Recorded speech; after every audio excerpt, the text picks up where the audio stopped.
And this is the Juicy Astrology for November 18th through November 27, 2021. Welcome. Beauties, welcome to the Juicy Astrology for November 18 through November 27, 2021, including the oh so juicy full moon in Taurus and partial lunar eclipse on November 19th. I'm Divinely Jennifer. Some quick housekeeping. I'm taking some time off this week to explore new lands with my honey during the full moon. And I'm challenging myself not to bring my laptop. Thank goodness for automated out of office responses. I'll be back on November 23rd. Mark your calendars for the new moon in Sagittarius webinar, which I'll be hosting on Sunday, November 28th at 3 p.m. Pacific Standard Time. I know that is the Sunday after Thanksgiving in the US. So if you can't make it live because you're traveling, I'll be sending out the recording on the 29th. The new moon on December 4th is a total solar eclipse. So every intention we set carries extra energy with it. You don't want to miss this webinar. The big event for this week is the full moon and partial lunar eclipse on November 19th at 12:57 a.m. Pacific Standard Time, 3:57 a.m. Eastern Standard Time, and 8:57 a.m. Greenwich Mean Time. I'll go into the juicy details when I get to the astrology for that day, which I'll timestamp in the comments below so you know where to find it if you want to go straight there. In general, eclipses tend to make us feel more. Of course, we're already feeling more because we're in the watery, murky depths of Scorpio season. While all full moons are a culmination followed by release, this one really is about release because the sun in Scorpio is so close to the South Node in Sagittarius. However, it may feel so intense that we feel frozen or paralyzed, as if we're stuck in quicksand. This is, after all, a fixed full moon because the sun in Scorpio and the moon in Taurus are in fixed water and earth signs. However, because this is Scorpio, we can transform that feeling of paralysis into purpose with a little pluck and a whole lot of forgiveness. I don't want to spoil it, so I'll save the rest for the full moon. If you need to tap into your inner reserves of pluck to reconnect with your purpose, I invite you to schedule an astrology and health reading with me on my website, www.divinelyjennifer.com. Understanding our divine natal blueprint, especially when you include all of the goddesses and not just Venus, and seeing our gifts as laid out in the stars can be an incredibly validating, empowering, and healing experience. People who have had readings with me call them transformational, and you can read more testimonials on my website if you're just not sure for yourself. And with no further ado, here is the juicy astrology for November 18th through November 27th, 2021. All times listed are Pacific Standard Time, so please adjust according to your time zone. Thursday, November 18th. Happy birthday to Mark Daniel, my ex-husband and the father of my children. I'm not sure how else I would have embarked on the path to naturopathy and spirituality without the world to which you opened my eyes. And we sure do have beautiful kids. I hope that this year brings you much peace and prosperity. The waxing moon in Taurus is feeling dreamy, but someone isn't playing nice. She'll feel really intentional about tapping into abundance and pleasure later in the afternoon. Jupiter in Aquarius sextiles retrograde Eris in Aries at 4:40 a.m. They're both at 23 degrees, 55 minutes. This is the second of their two sextiles. The first one was on September 10th.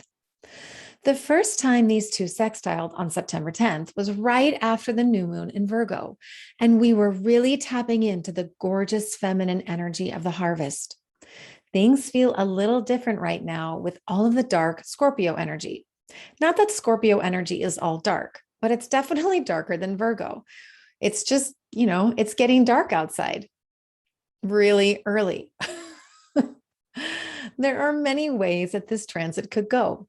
It depends if you are approaching Eris, the goddess of discord and the wounded feminine, with love or with fear.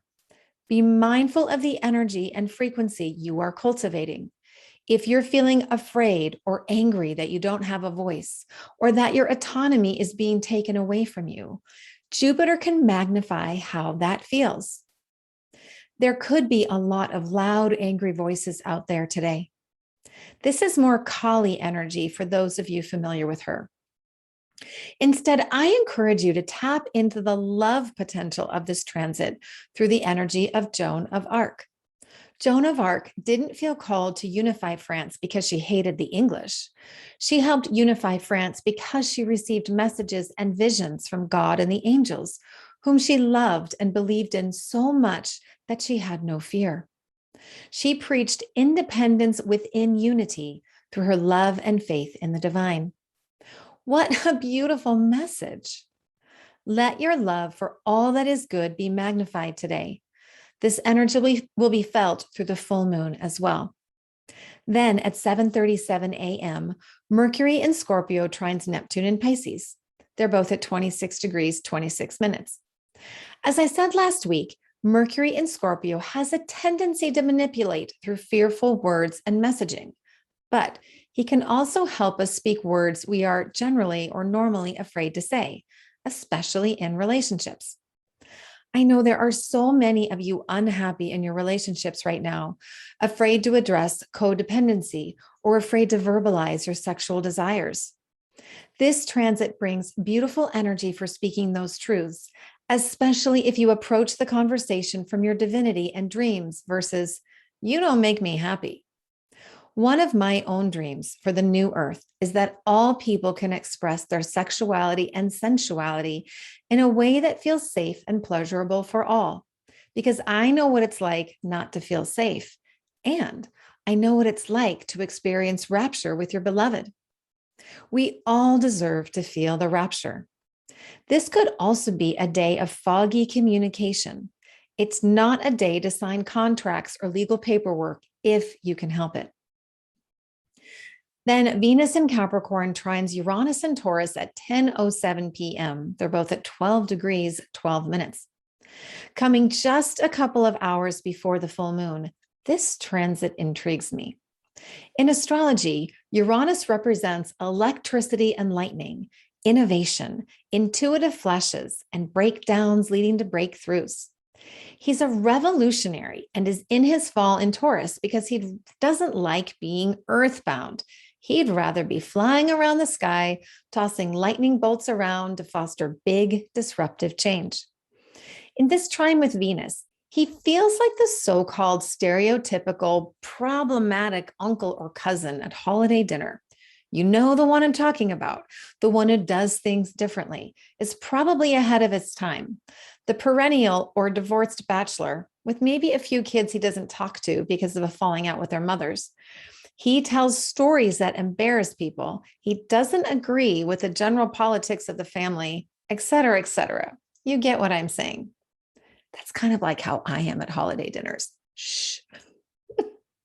Except I talk to my kids. With this transit, Uranus is trying his hardest to communicate with his granddaughter Venus, who is down in the underground world, the underworld of Capricorn, a bit like Little Red Riding Hood's, deep in the woods on her way to see her grandmother on her mom's side. Uranus is showing Venus the ropes to the underworld. He's as supportive as a revolutionary like Uranus can be. He says, look, you don't need to be afraid in Capricorn. You need to be resourceful and keep your eyes open.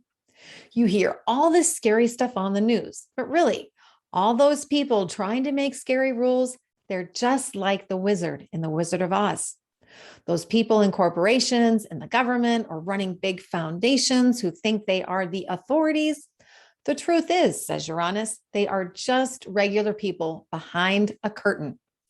We give them power because of our fear, but the minute we pull the curtain back, they're exposed for being regular people. They even poop and fart, just like regular people. This image, of course, makes both Venus and Uranus laugh. So there could be a little earthquaking happening tonight with this transit. in the collective, or even in your personal relationships.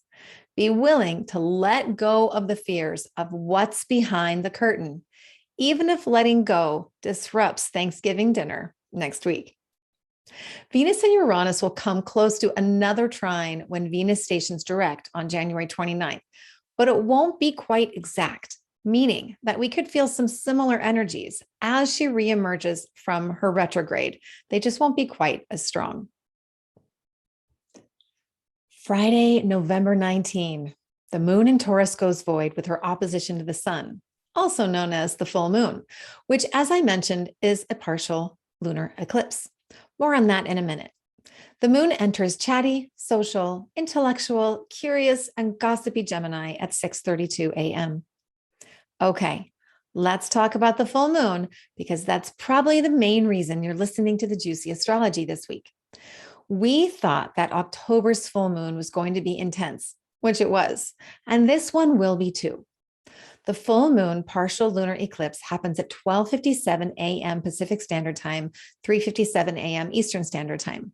The moon is at 27 degrees 14 minutes of Taurus, and the sun is at 27 degrees 14 minutes of Scorpio on the other side of the sky.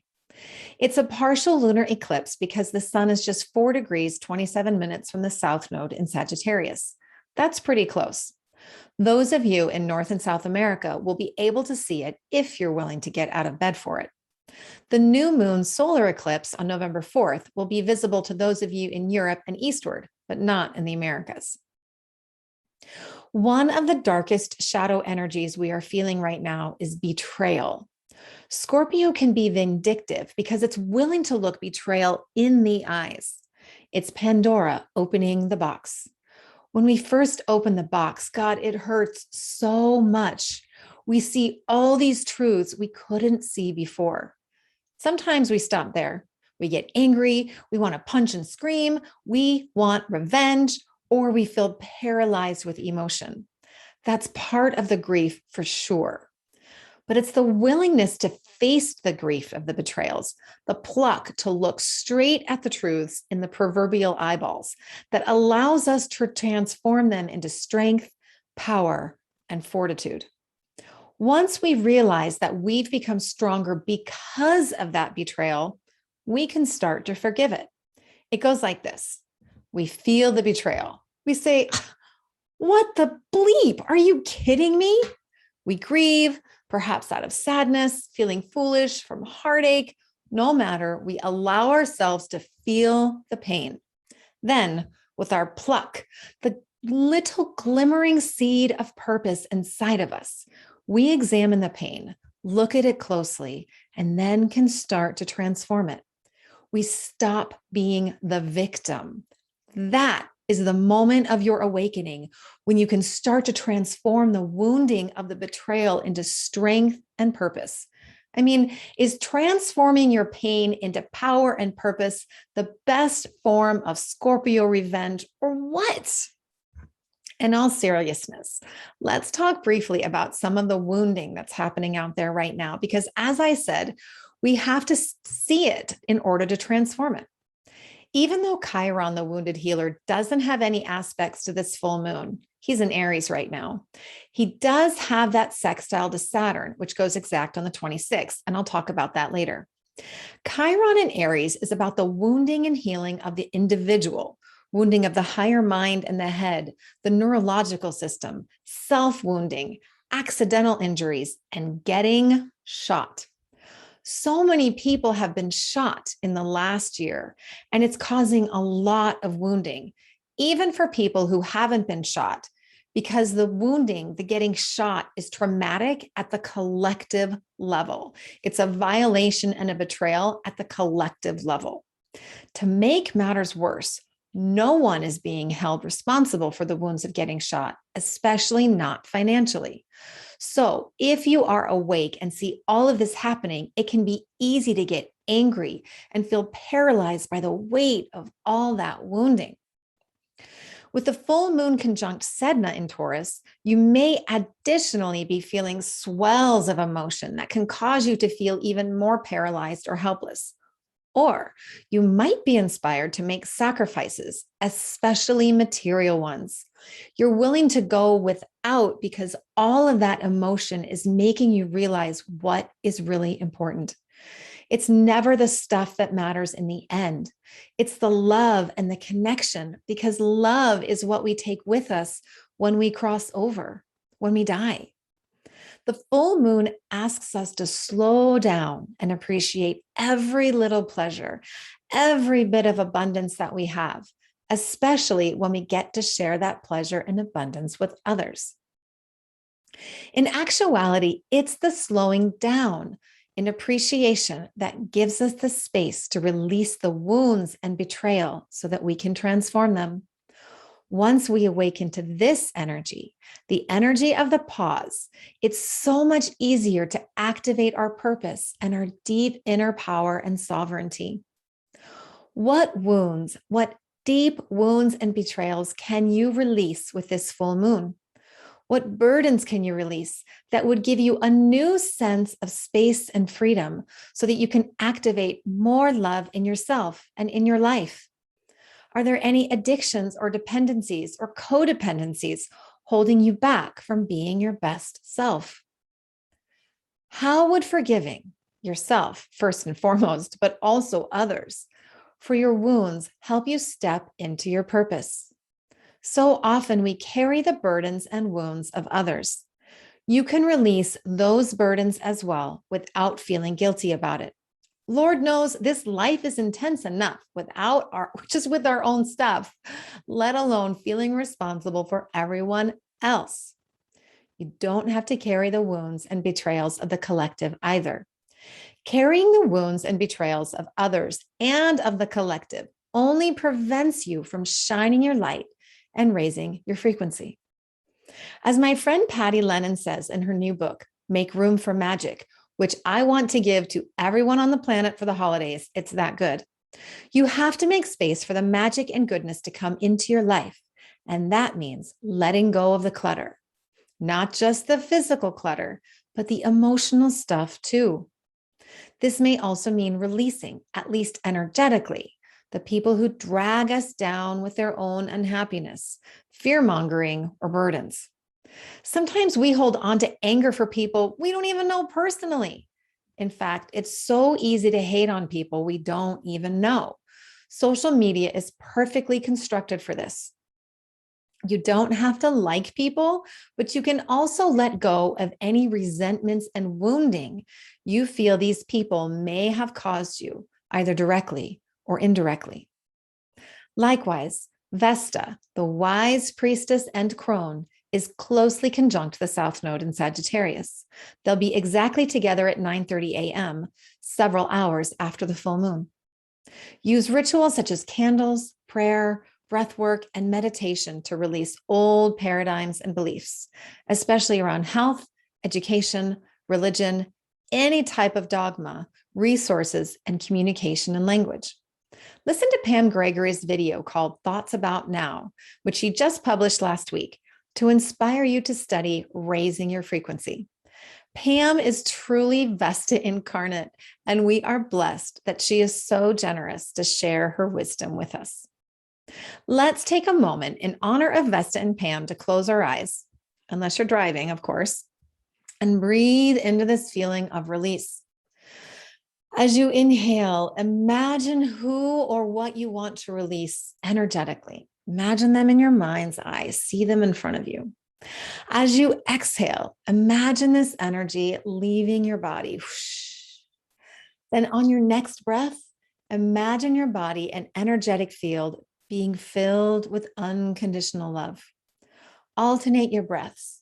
One breath for release, one breath for love, one breath for release, one breath for love. Pause this video and spend a few minutes right now and throughout the week feeling this energy leave your body and your energetic field, and refilling your field, refilling it with love. Forgiving doesn't mean you weren't wounded. It means transforming the wound into love. Remember that the divine, your angels, God, source, whatever you call the magnificent energy that connects us all, loves us unconditionally. Therefore, in truth, we are all beings of unconditional love. Use this energy of forgiveness to help you release the wounds and call in the love. Saturday, November 20th, the waning moon in Gemini has a quiet day. Everyone is talking about the emotional releases with the full moon and strategizing how to love up people who are always in victim mode. Mercury in Scorpio squares Jupiter in Aquarius at 3:42 p.m. They're both at 24 degrees, 11 minutes. Mercury has the megaphone again. Hear ye, hear ye. This is another transit of secrets revealed, especially with the moon in Gemini. There will be plenty of gossip, rumors, and letting the cat out of the bag. This is why I have been preaching telling the truth for the last 6 months, because you never know when you're going to get caught in that lie. Sunday, November 21st, the waning moon in Gemini goes void with a trine to Jupiter in Aquarius at 7:51 a.m. She's still talking about the secrets revealed last night. She'll be void all day before moving into sensitive, nurturing homebody Cancer at 7:32 p.m. Mercury in Scorpio sextiles Pluto in Capricorn at 1:13 a.m. They're both at 24 degrees, 48 minutes. I'll be really curious how all of the secrets that have been revealed start to impact people in positions of authority. This could be in the government, or it could be your boss, or a higher up where you work, or even in the family, a type of matriarchal or patriarchal figure. Mercury is empowered to speak of power dynamics and sovereignty here. Remember how I said a couple of weeks ago that you might need to come up with some code words because of all the censorship happening, or because you want to protect your sovereignty? You might also find the map to a buried treasure today. Stay open to what comes your way. The sun enters Sagittarius at 6:33 p.m. The sun leaves mysterious and sensual Scorpio and enters adventurous Sagittarius. Do you remember the song, "Over the river and through the woods to grandmother's house we go," from your childhood? That feels like Sagittarius to me. The nights are getting longer, but the fires keep the homes warm. We're tucked cozily under blankets, and optimism for the next year abounds. Sagittarius encourages us to explore higher learning, spirituality, astrology, long-term plans, and even learn a new language. Or if you studied a foreign language before, starting to study it and review it again. How can you shine your light on your inner truth, which then can get reflected through the darkness of winter? This particular Sag season is all about releasing, because the South Node is finishing up its 2.5-year transit here. Most importantly, let go of old beliefs and soul clutter that prevent you from making room for abundance and love in your life. Allow yourself time over the next few weeks to sit in contemplation about what feels truly essential to you at this time of the Great Awakening. Monday, November 22nd, the waning moon in Cancer struggles for the first half of the day.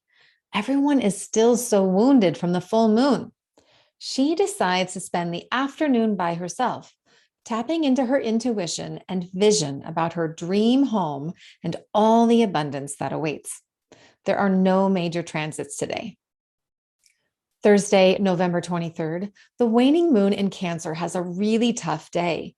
You may feel like hiding out in your shell for most of the day, processing the full moon on your own instead of avoiding your feelings or taking them out on others. She goes void with an opposition to Pluto in Capricorn at 9:46 p.m. and heads to bed wondering why humans haven't learned to love each other more. The sun in Sagittarius conjuncts the South Node in Sag and opposes the North Node in Gemini at 11:03 a.m. They're all at 1 degrees, 42 minutes. This aspect continues the energy of the release from the full moon and is potentially predictive of the new moon on the 4th. You can't put new batteries in a flashlight until you take out the old ones first. And of course, you can't just throw the batteries on the counter or in the trash. You have to dispose of them properly so they don't poison the environment when they break down. How are your inner batteries? Are they old and leaky, corroding the wires so you can barely shine? Or are they fresh? Take some time this Sag season to get rid of those old, leaky, corroding batteries so you can replace them and shine your light as brightly as you can. Also today, pay attention to signs from the divine, whether through words, animals, people, etc. Nothing is coincidence. Wednesday, November 24th, the waning moon moves into bold, colorful, and expressive Leo at 7:58 a.m. She has a very busy and joyful day, easily finding ways to express herself, especially to the feminine. You might find yourself whistling, singing, drawing, and feeling especially creative. Enjoy the energy while it lasts, because tomorrow might be a little bit harder for the lion. Mercury enters Sagittarius at 7:36 p.m. after a speedy transit through Scorpio. Mercury's adventure through Sagittarius is almost as fast as his transit through Scorpio has been, as he'll only be in the sign of optimism, learning, adventure, and the long term until December 13th. It's as if he's gotten onto one of Pallas Athena's arrows and she's shooting him across Sagittarius through Capricorn and then into Aquarius for his own retrograde in mid-January. I know we're already talking about the next Mercury retrograde, but Mercury will be retrograde at the same time as Venus, and to have two personal planets retrograde at the same time in January is significant. Mercury's transit through Sag feels like we're being asked to make long-term plans, learn everything we can about sustainability, and feed our inner truth, so that when we emerge from this winter, after all of the personal planets have journeyed through the underworld, we are in a much better place than when we started. Yes, we can find ourselves in a much happier place and more prosperous place than when we started. That's the potential for this winter. With Mercury in Sagittarius, information will be coming at us lightning speed. It's up to us to decipher what's true and release what's not. This is also a great time to start researching any places you're thinking about traveling or moving to in the next year, and especially in the next 6 months. Thursday, November 25th, after all of her exuberance and happiness yesterday, the waning moon in Leo hits a wall today. Why is everyone so critical of her art? Don't let grumpy people ruin your day. Your expressions are uniquely you, and the more you have the courage to shine your light, the better you will feel, regardless of other people's moods. Mercury in Sagittarius follows the sun and conjuncts the south node while opposing the north node in Gemini at 9:25 a.m. They're all at 1 degree, 42 minutes. So much of higher education doesn't serve our higher selves. Same thing with antiquated beliefs, dogma, and laws that are supposed to serve the people, but don't actually serve the people. Think about communications you've received over the last several months, the words and information you've taken in. Can you feel in your body what is true and what isn't? Today is a day of faded communications and more signs from the spiritual world. Pay attention to what you say and how you say it, as well as what you hear and how others say it. Friday, November 26th, the waning moon in Leo goes void with an opposition to Jupiter in Aquarius at 8:23 a.m. If you put your art up on a billboard, make sure it's your best and most brilliant and beautiful piece. The moon moves into deliberate and discerning Virgo at 6:11 p.m. Vesta in Sagittarius opposes retrograde Ceres in Gemini at 1:14 a.m. They're both at 5 degrees, 17 minutes. Vesta, the goddess of home, health, and hearth, the wise crone, the priestess, the godmother, the midwife. She is far away from Ceres, the goddess of conception, fertility, and creativity. Vesta wants to help Ceres birth a new language based on love, but Ceres may have trouble hearing across the vast expanse of the sky. Listen carefully to the messages of your feminine ancestors today. Saturn in Aquarius sextiles retrograde Chiron in Aries at 5:04 p.m. They're both at 8 degrees, 4 minutes. This is the third of their 3 sextiles. First one was on February 9th and the second on June 23rd. As I said in the full moon, I feel like Chiron is the guy to watch right now. You can tell the people who are stuck in victim mode versus those who have stopped blaming others. Saturn is asking us to commit to healing our wounds once and for all. He's preaching tough love. The only person responsible for your suffering is you.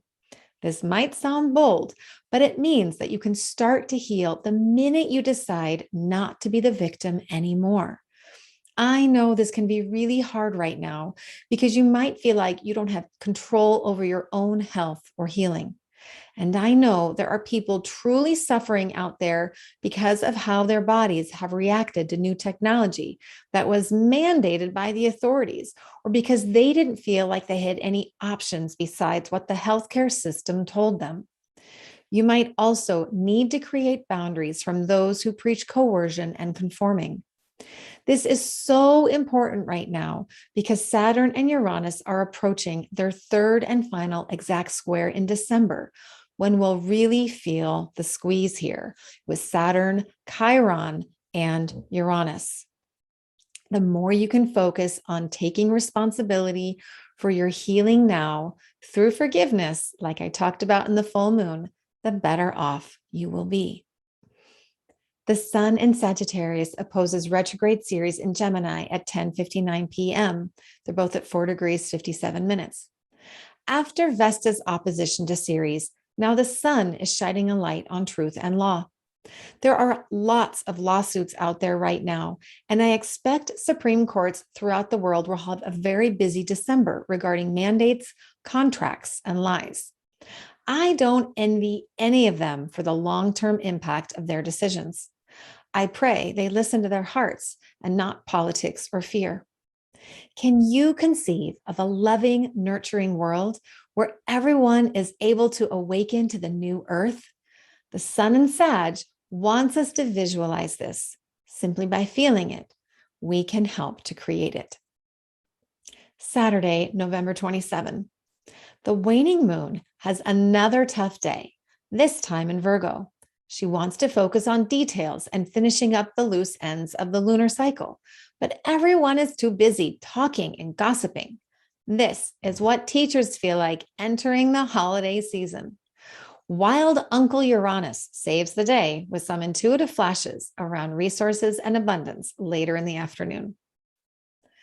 Mercury in Sagittarius opposes retrograde Ceres in Gemini at 10:59 a.m. They're both at 4 degrees 57 minutes.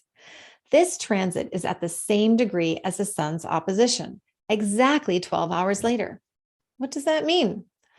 A mother always knows in her heart when her child is telling the truth. Children also receive so many of their beliefs from their mothers, both intentionally and unintentionally. At some point, we have to decide as adults, or as young adults, or even as kids, which of those beliefs are true to us and which are not. There could be an argument here between mothers with different beliefs. Having been a part of the parent choice movement for over 20 years, I know how this feels. Remember that we are all doing the best we can. We all love our kids. You might want to change someone's mind about something. However, today is not the day for that. People have to awaken on their own terms. Instead, focus on the truth of love. Love is something we can all agree on. Okay, beauties, these are profound times that we are living in. For every bit of shadow, there is much more light emerging. I continue to be amazed by the incredible beings awakening to their magic and to the new earth. This is the energy and love I focus on when I feel my own faith waver. I trust that you are all out there shining your light in your beautiful way, raising the vibration of souls living on planet Earth. We are the ones we have been waiting for. If you find your own faith wavering and wonder what your divine natal blueprint might reveal about your calling and life purpose, especially during eclipse season, I invite you to schedule an astrology and health session with me at www.divinelyjennifer.com.